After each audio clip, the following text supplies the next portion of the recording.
Growing up on the family farm in Coonabarabran, life for Charlie Knight couldn't have been better. Really quite idyllic is the only word to describe it. It was just fantastic living on the farm. A beloved son, a keen sportsman and a straight A student. First in chemistry and first in physics. Last December awarded Ducks of his Year. Full of joy and happiness for that night, and little did we know what was around the corner the next day. I walked out the door to go to work and Charlie walked out the door to go to school, and then I got a phone call at work mid-afternoon to say that Charlie wasn't 100% and, I need to come up to the school to have a look. Charlie just kept hitting his arm and saying, "I can't feel my arm, I can't feel my arm." And by the time the ambulance had gotten there, they had asked Charlie to say baseball, and it was very obvious what had happened. I got back home to see 13 messages from Trish. I said, "Hello, something's probably gone on here. Oh, Charlie's had an incident." "Yeah, okay, fine. What?" But we didn't know what sort of incident. Nobody knew at that stage.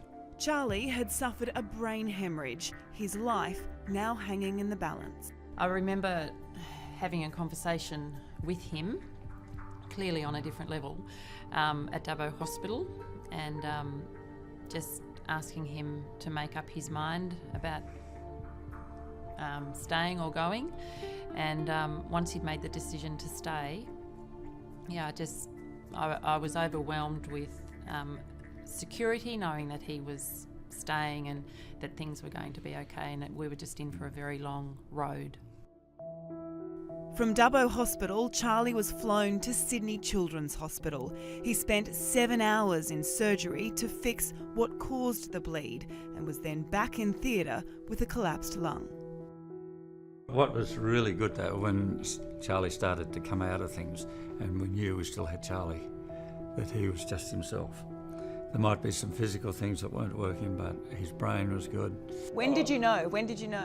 When he was extubated, he could actually breathe by himself. That was the first thing to cross off the list. And then after that, he did this little thing with his eyebrows when I was talking to him, and I thought, oh, thank God, he's still the same. Celebrating Christmas and his 17th birthday in hospital, Charlie's now well on his road to recovery. His progress remarkable. We've seen Charlie go from basically needing help with absolutely everything, whereas you saw today he got to, for the first time, walk without anyone holding on to him, and he's been an absolute legend. He's really worked incredibly hard. We don't have too many kids come in the size of Charlie, so his height's been quite a challenge for us. Ordinary thing like a bed extension and the sheets and blankets to actually fit over his toes and just everything. I remember even the first time I just stood up and I had about 3 people holding on to me and nearly burst into tears. It was just amazing, and making those steps and just slowly getting back to normal functioning in a normal life is absolutely worth every second of it. That's only one step on the road. It's a great step though. Yes, it is. And it's just like moving towards that independence, that we know he will be a relatively normal person again. So in between all of this, you're still doing schoolwork and you're still striving towards doing your HSC. How are you managing that? Barely, in a word. With a lot of discipline. The rehab team has been fantastic, and they've allowed time in my rehab timetable to take a break out of rehab and do some schoolwork.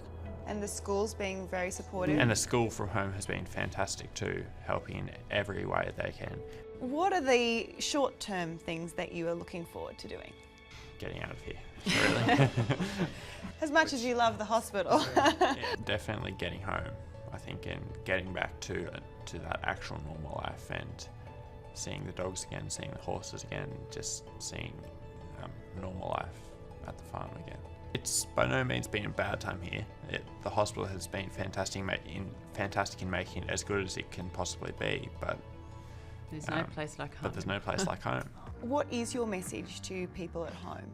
If somebody would have asked me this time 12 months ago to be involved with the Telethon and to fundraise for the Sydney Children's Hospital. I may have bought a raffle ticket, but it really is seriously a good cause, because you never know what's around that corner. You never know, but yeah, we are the beneficiaries of people that have come before us. Yeah, so something like this is good, because it not only helps us, but it helps everybody. It's easy to pick up the phone, isn't it? It's very easy to pick up a phone, a few dollars here and there, and it's long term, and it'll be there in place for the next Charlie that happens and things like that. So encourage everyone to dig deep. Yeah. It's something that just hits you completely out of the blue, and it could happen to anyone, anywhere. Really, it could have ended not as well as it has, and it's actually turned out to be quite a happy story.